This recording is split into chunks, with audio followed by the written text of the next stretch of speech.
Hey, good evening, everyone, and welcome to another edition of Let's Talk About It. This is Susan Johnson, and I'm here with my co-host, Dennis O'Brien, and our very special, wonderful guest, Lynne, who is the chairman of the Windham Board of Education.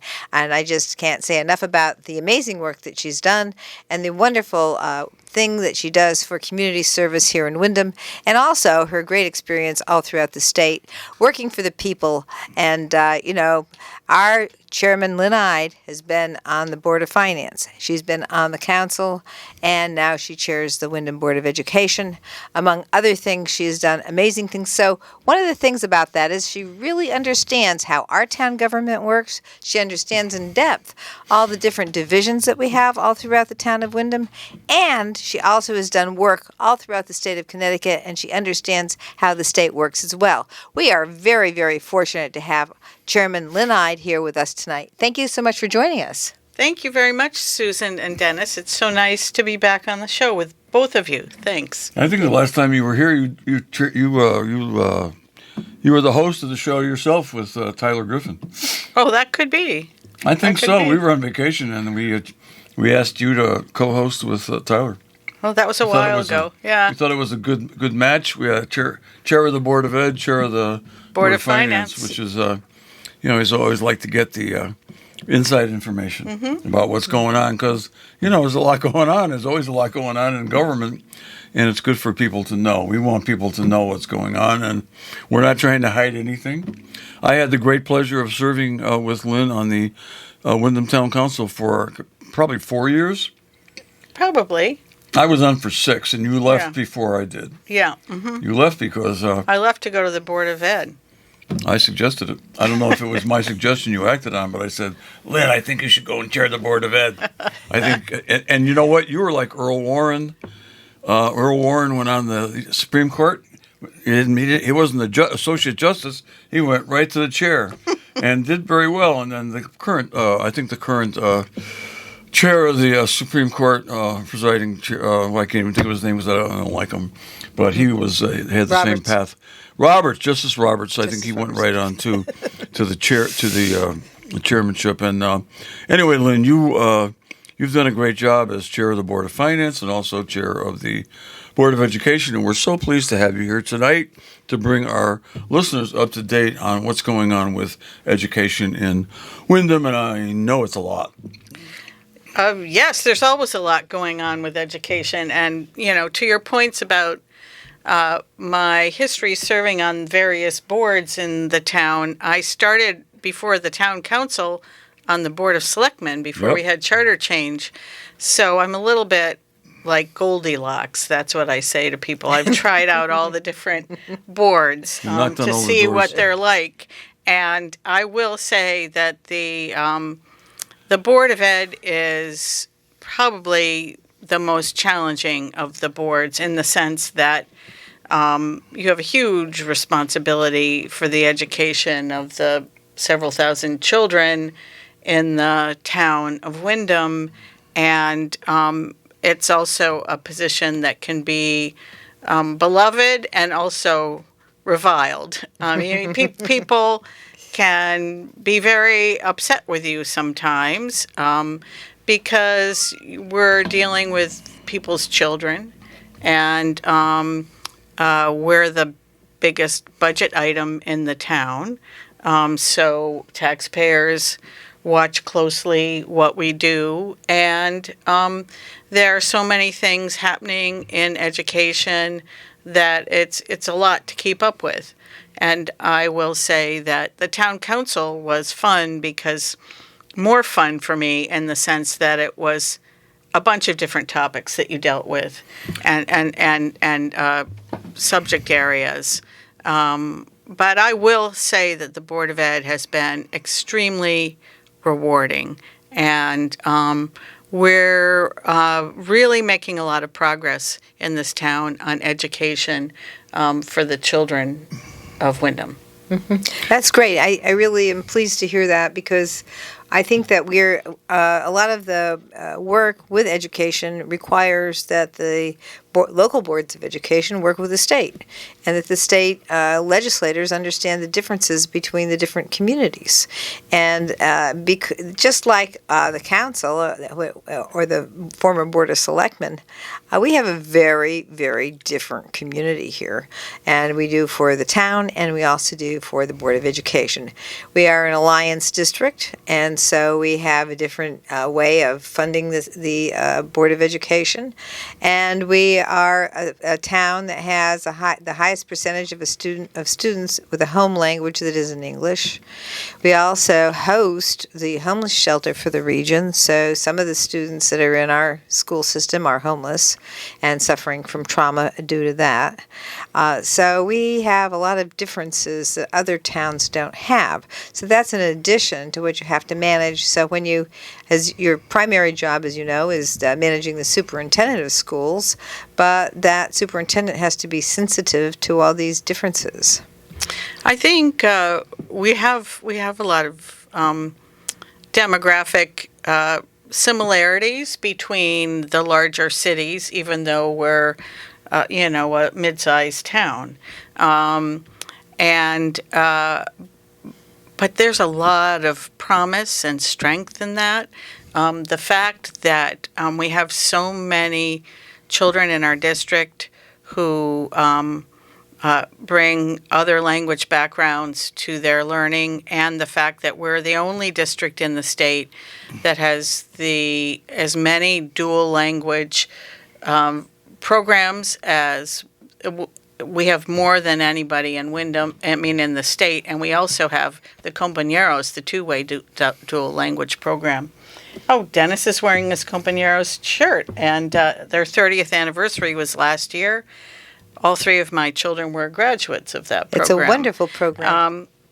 But I will say, when I was at the high school graduation this year, it was very promising to see that I think it was close to 40 of the 160 or so students who were graduating with their seal of biliteracy, which means that they are completely bilingual in Spanish and English in reading, writing, and all the complexities that goes along with that, not just the spoken language. So they're going to be in really good stead moving forward in the job market and in the world. It's a really big deal. It's a huge deal, and it's also, so as you said, the world. And I always say, because we have multilingual students here, this helps us with our relationships internationally, and our economy is international. And so this is one of the things that we do. The other thing that I'm very proud of that we do in the Board of Ed is the early college opportunity, where students can get college credit while they're getting their high school diploma. Yes, there are a number of students at the high school who take advantage of the early college programs and sort of have a leg up when they are moving on to post high school education opportunities. And it is really quite wonderful to see how many students in our district take advantage of that. I can't remember the numbers off the top of my head.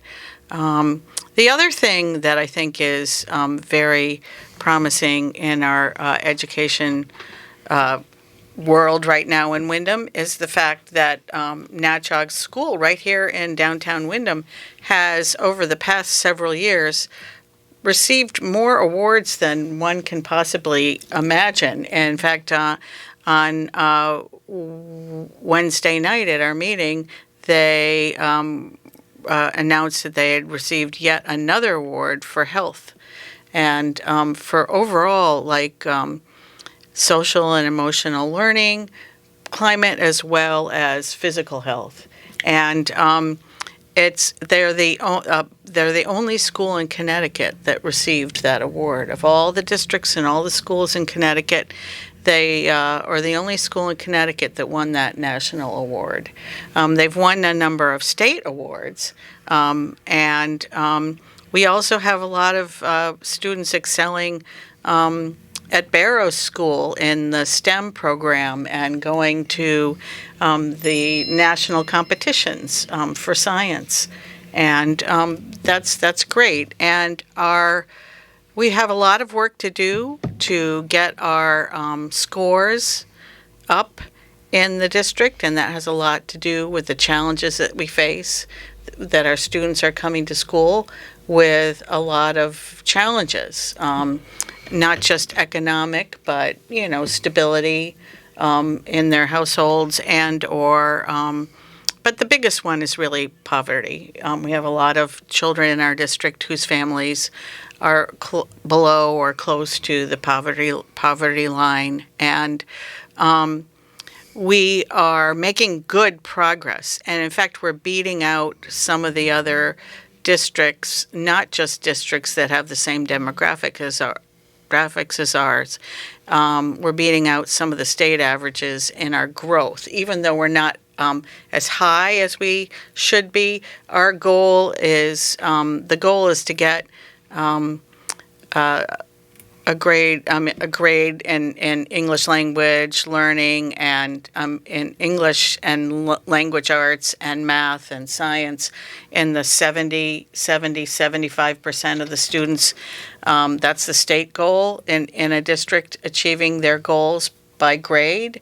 And we are making progress, and our goal is to get up to 70 over the coming years. One of the things that I've worked on since I've been at the Capitol, especially during my first 2 terms, was to create a task force. We did a task force that actually looked at some of the difficulties that districts have when they have a large percentage of students that have a home language that isn't English.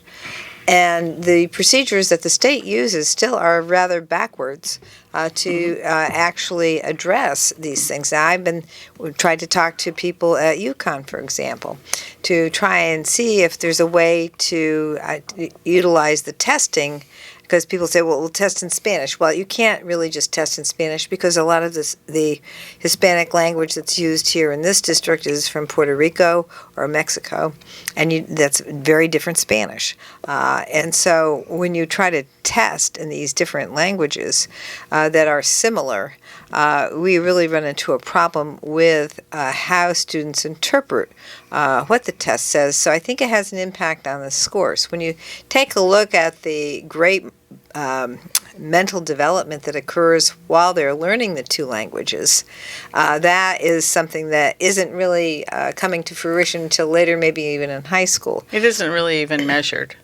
Right. And so the problem is that we need to maybe look together as a state and work with our university systems to try and make sure that when we do these tests that are standardized, that are written standardized tests that really don't capture what's going on with the students in schools, especially in places like this, that we need to revise how that works. And it even has an impact. I've gotten calls from people who are working, who speak good English, do good work, and need to take a test to get the next promotion for a state job.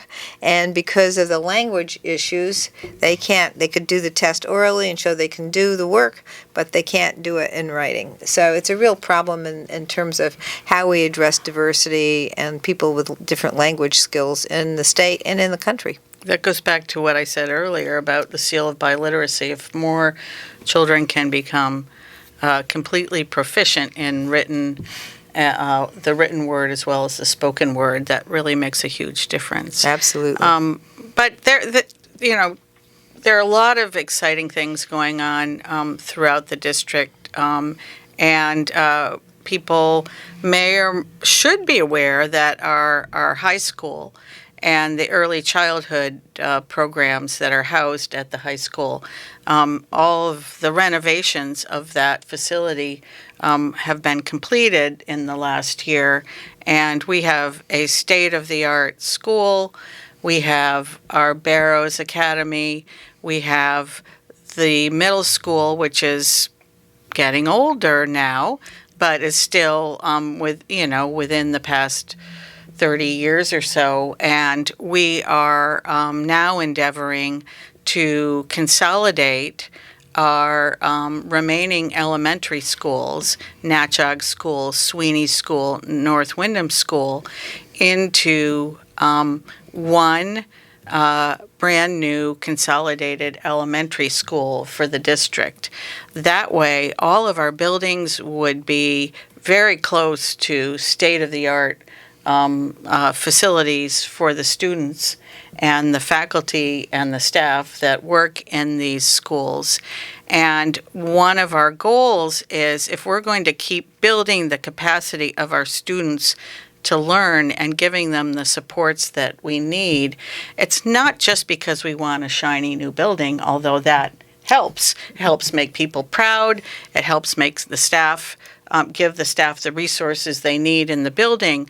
But there's a lot to show if you read into what makes a successful school district, is that consistency in curriculum and the way that curriculum is delivered to the students, and the ability of students to be taught at grade level and get the range of supports that they need to succeed are greatly increased if we can have all the second grade teachers in one building together, working with the group of children in second grade, for example, to offer them the range of things, to have all the additional services that we provide to students who need those additional services all in one building, to have learning communities set up in such a way to encourage the students to explore their individuality and also be a part of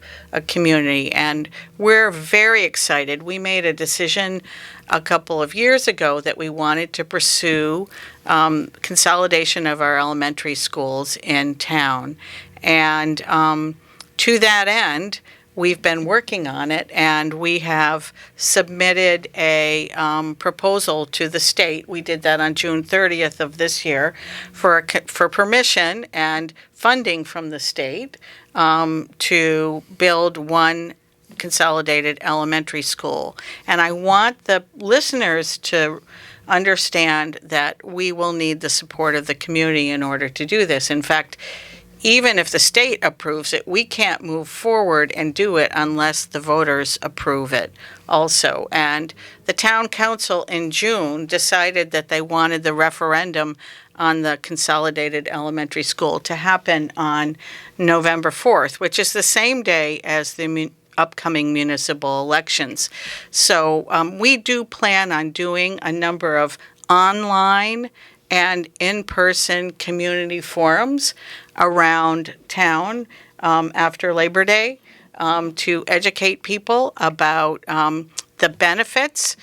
We estimate that it will save us $27 million over a 10-year period in staffing costs by consolidating the school.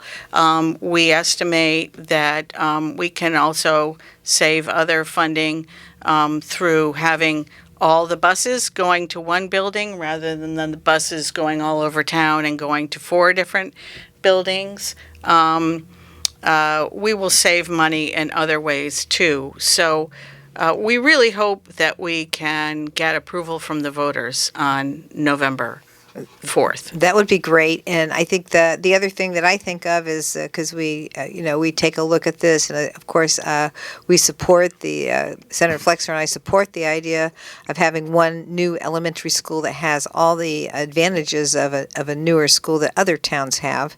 But also it will take the burden off of the town to maintain and keep these four buildings going by having just the one elementary school for the students. So having one new school, and of course there will be uses for the other places as well, and those things will be done over time. But there are a lot of suggestions already for the other buildings, but we have to first establish that we can build this new elementary school and provide this opportunity for the students. The other thing that I really like about this, and you mentioned a lot of great things, in addition to, from my focus, the maintenance of buildings and those kinds of things that will be off the plate of the town once they're put to new uses, is the idea of having the students spend all their time together.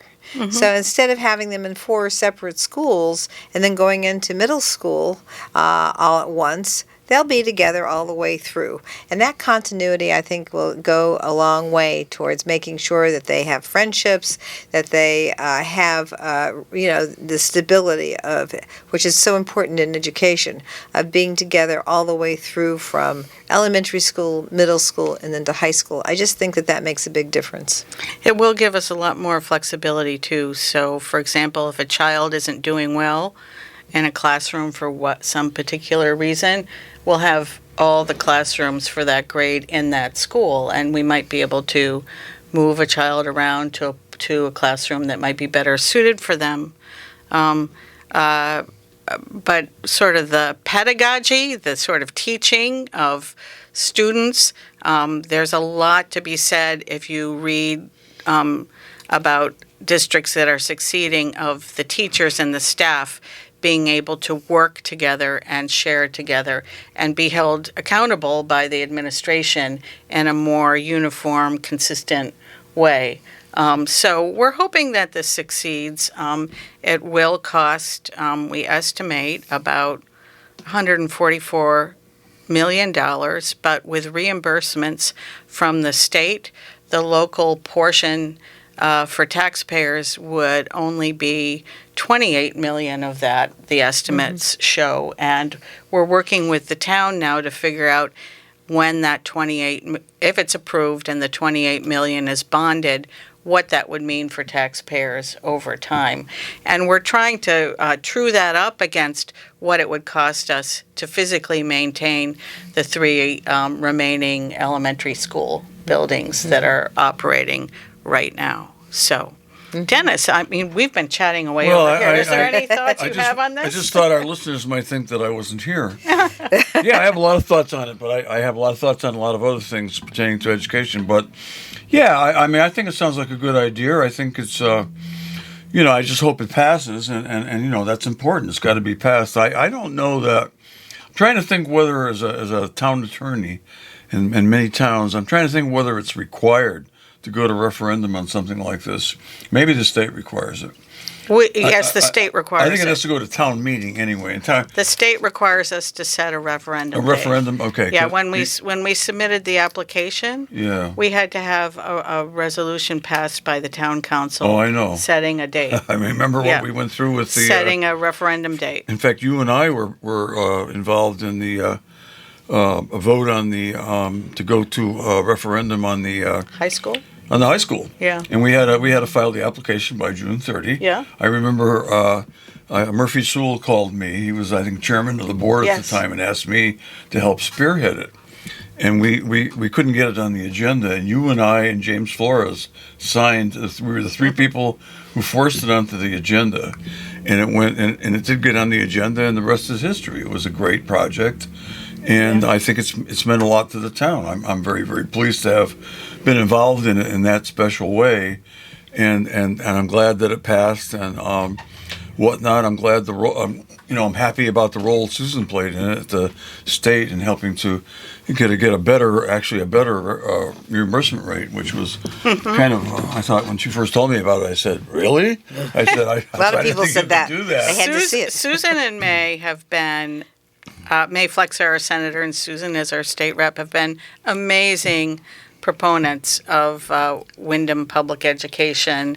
And I know May has a child in the district now, which is nice. And your daughter went through the Windham Public Schools.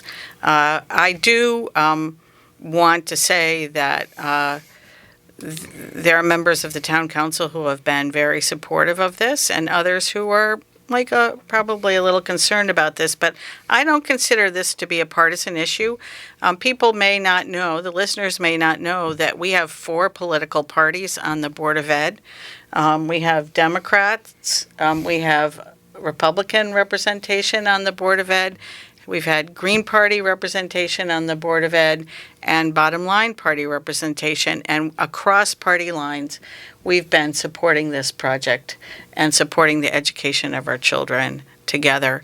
And given the budget challenges that we have, that hopefully we can talk a little bit about the upcoming budget referendum, it's really important that we move forward on doing things that will use our resources in the most efficient and effective way possible.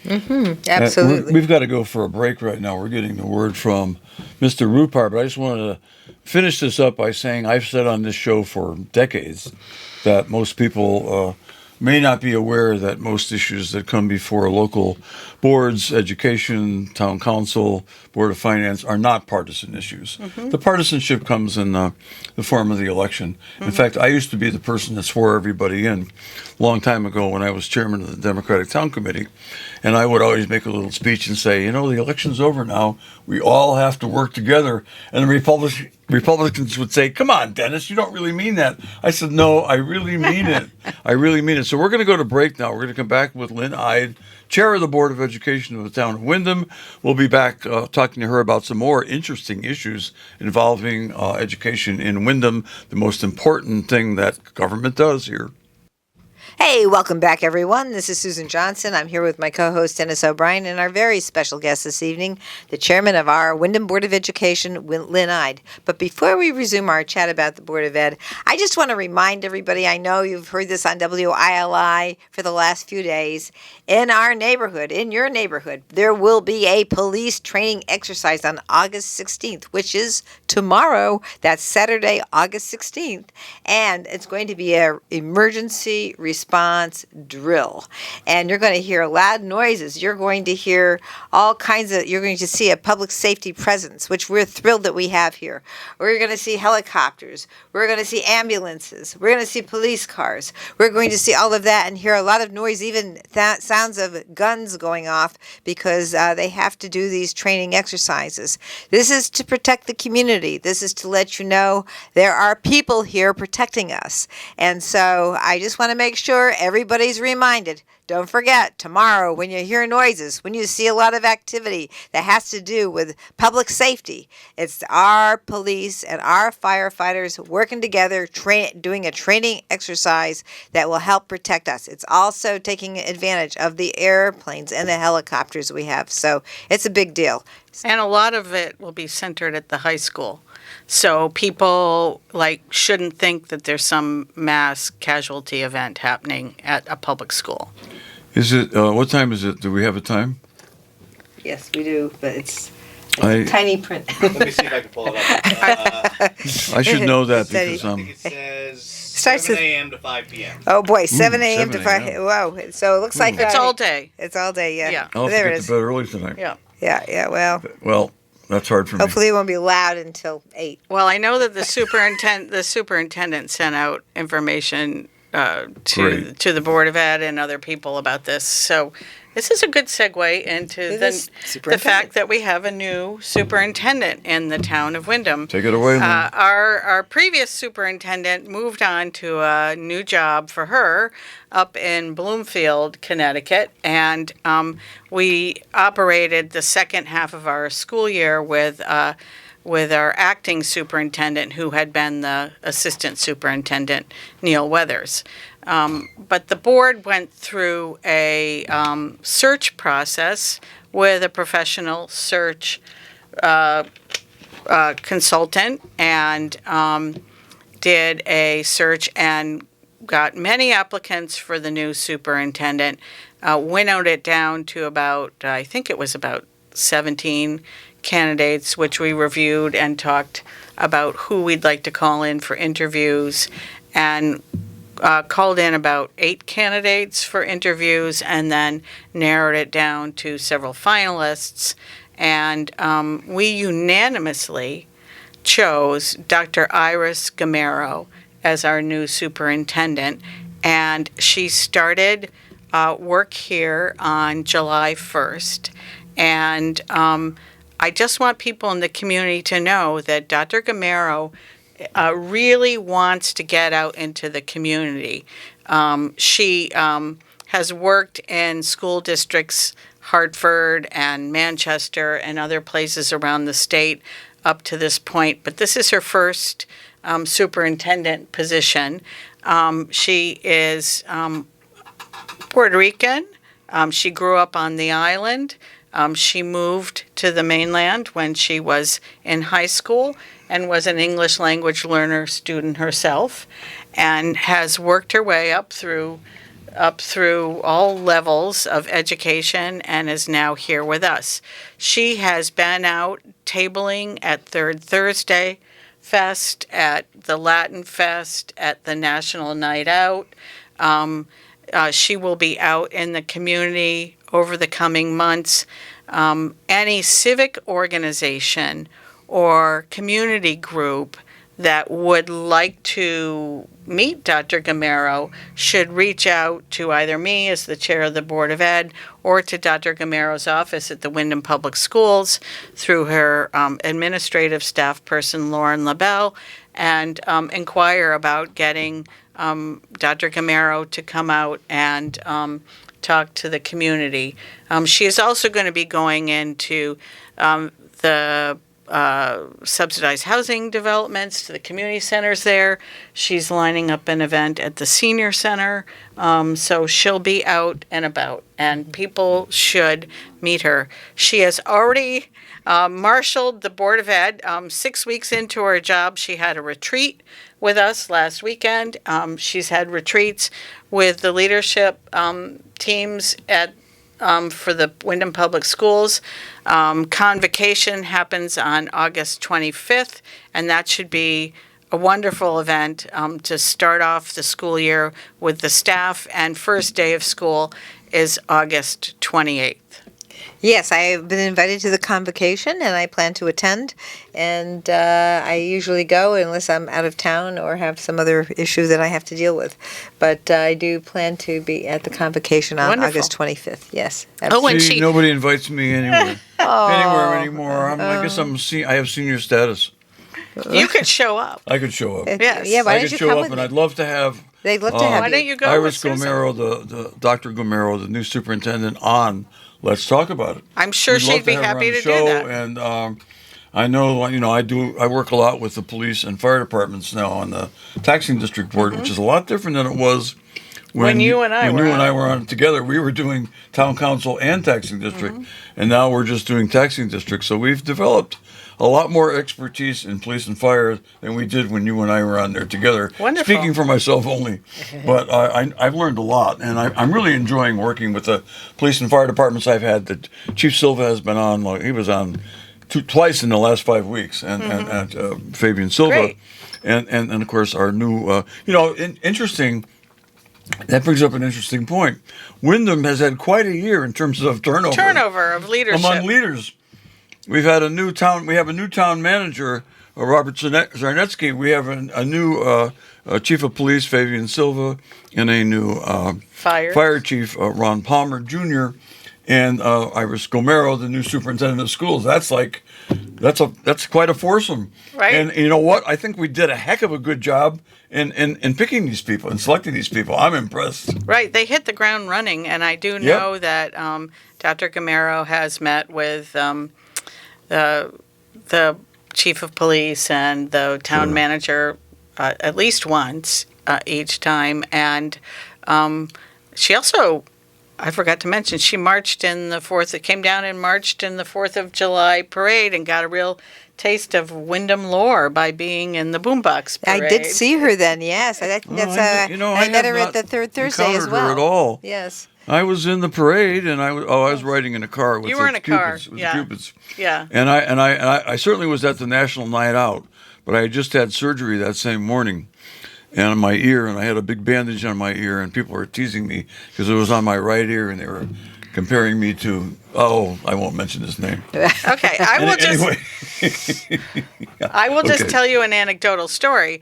So she's only been on the job since July 1st, and she told the board last weekend at our retreat that she stopped at a local gas station convenience store to pick up a snack and whatever, and while she was in there people came up to her and said, "Oh, you're the new superintendent." Isn't that So great? that's pretty good. That's pretty good. That she's getting recognized in the community by folks. And That's speaking of that, too, I mean, I just have to mention President Ismaili, Eastern Connecticut God. State Oh, yeah. University, Yeah. also a new another new leader. yes. And Yeah. he's been on our show. Yes, he he got on has. our show right after he got here. Yes. He's great. Yeah, he is I'm really great. We impressed have with him. fabulous people here working in the town of Wyndham. We are lucky. We always have had a lot of fabulous people, Yes. but I think we're doing better and better all the time. This is great. Very, This is very great. good. It's great. Excellent. It's great to have, we try to be, give it to you straight, but we are a positive show. We are not a gotcha show. We don't go out to, we're not trying to nail anybody. And I think there's so much good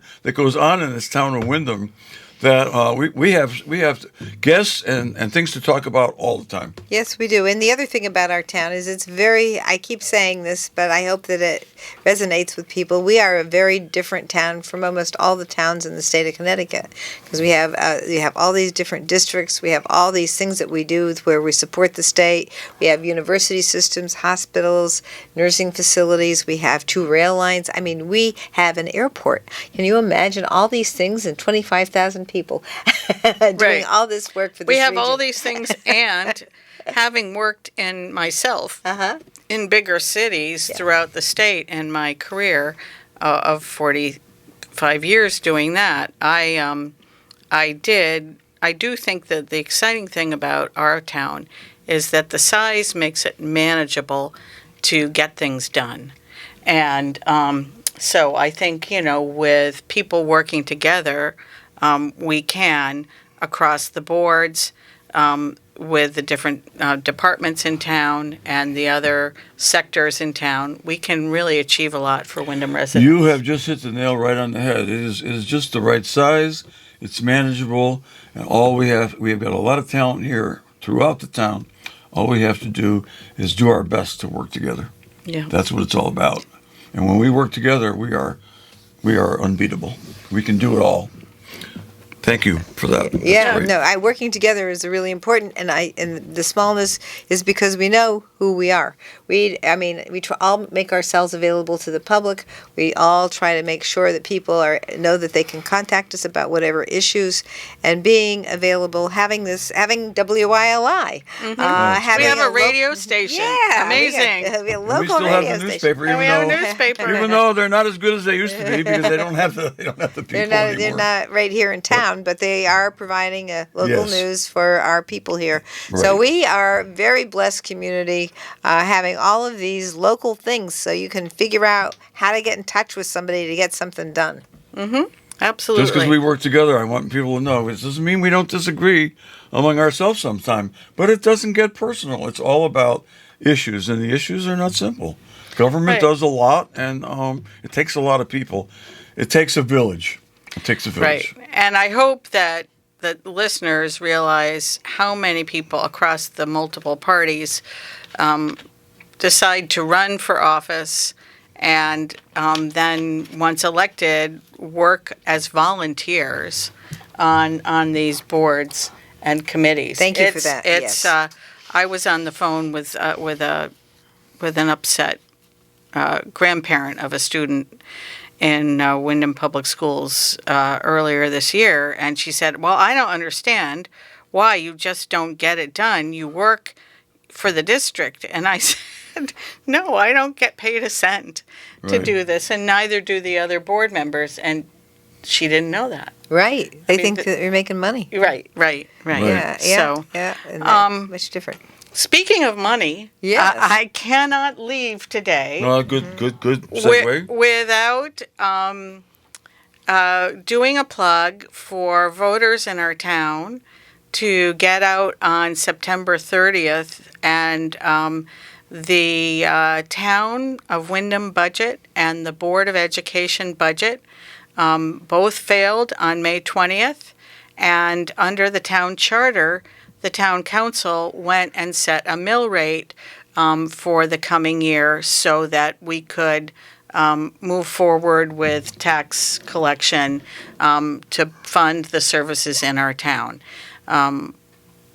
And the Board of Finance, which oversees the budget process, has decided to go back to the voters for a vote on September 30th. And this is another chance for voters to let their voice be heard about the budgets. I just want to stress to folks that the budget we've been given by the Board of Ed is essentially a 0% increase from our last year budget, which means that they're asking for no increase. So I certainly hope that the voters will go and support the budget. I also do know that I want folks to understand that under state law, we are not allowed to make our budget for the Board of Ed less than it was the year before. So 0% is the baseline for moving forward. And I want voters to understand that the staff working for the Windham Public Schools decided when they knew we were going to be getting a 0% increase to put a budget freeze on last year's budget and endeavor to carry over as much money as possible for the next budget, which is allowed by state law.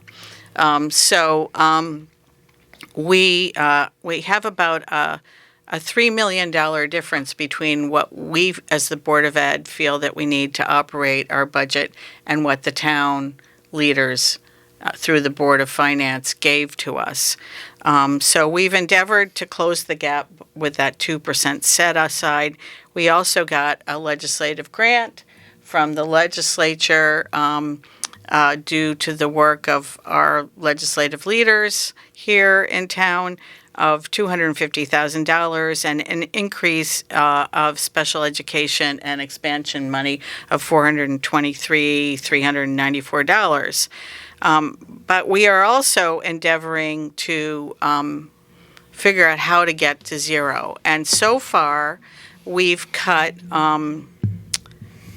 15 positions, and we've assumed that we're not going to fill about $243,000 worth of positions through attrition. So when a position is vacated because somebody leaves in the summertime, we're trying to juggle around staff to cover what we need to cover, but not hire any new people.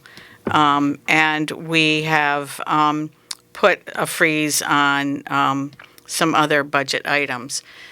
All that being said, we've gotten down of the $3 million difference. We've gotten down to, we still need about $161,000 more, and we're going to be talking to the Board of Finance and the Town Council about how we might be able to make up that difference. I'm loath to tell voters that with this 0% budget, it looks like we may have to get rid of middle school sports programs, eliminate field trips, and eliminate all the clubs in our public schools. That is one of the ways that we will be able to make up the $161,000 without cutting more staff, because the last thing we want to do is decrease staff support through teaching and paraprofessionals and counselors and other people that are needed on the front line of providing education for our children. And the Board of Ed feels sick about the fact that we may have to cut these things. So I hope the voters will support our budget on September 30th and also support us in asking for a little bit more money from the town in other ways than through the budget. And there are ways that the town could do that. There is a public hearing scheduled for 6 p.m. on Tuesday, September 2nd. Place to be determined, location to be determined. But people who are concerned about the budget and want to speak out about the budget should come to that Board of Finance public hearing on September 2nd. I want to thank you for mentioning the additional funds that we got for this fiscal year with respect to special education. Also, I sit on the Education Committee, and I was appointed to the Select Committee on Special Education, so additional funds will be coming through that. It's been added to the Education Cost Sharing Grant, and so our town had very, very limited amount of money, and I'm very pleased that at the very beginning of session we were able to add that to everybody all throughout the state. The other thing I want to make sure we're very clear about, and you mentioned this, Lynn, and I think this is something that everybody must know, is that we must stick to the minimum budget requirement. If in fact it's the law, and if we don't, we get fined. So it'll cost more money, not less money. If we don't hit the minimum budget requirement for our Board of Ed budget, the state will ask the town of Windham to pay double that amount in a fine directly to the state. Thank you. So you get fined if we do not meet the minimum budget requirement. We need to make sure everybody knows that, and that we support this bottom line budget that the Board of Ed has come up with. And hopefully we won't be limiting access to sports for our middle school. Clubs, or any of the things that the kids need to do to grow and develop. Thank you. 10 seconds. Dennis. Okay, thank you, Lynne Ide, for coming on the show and really giving us a lot of really good information about Windham Public Schools. Windham Public Schools are doing well. Staff, teachers, administrators, Board of Ed, they're all working very hard and very well for the kids of this town. It's a very important function. Please come out on September 30th and vote yes for the town and Board of Education budgets. Thank you. We'll be right back. We'll be back next week with another great show.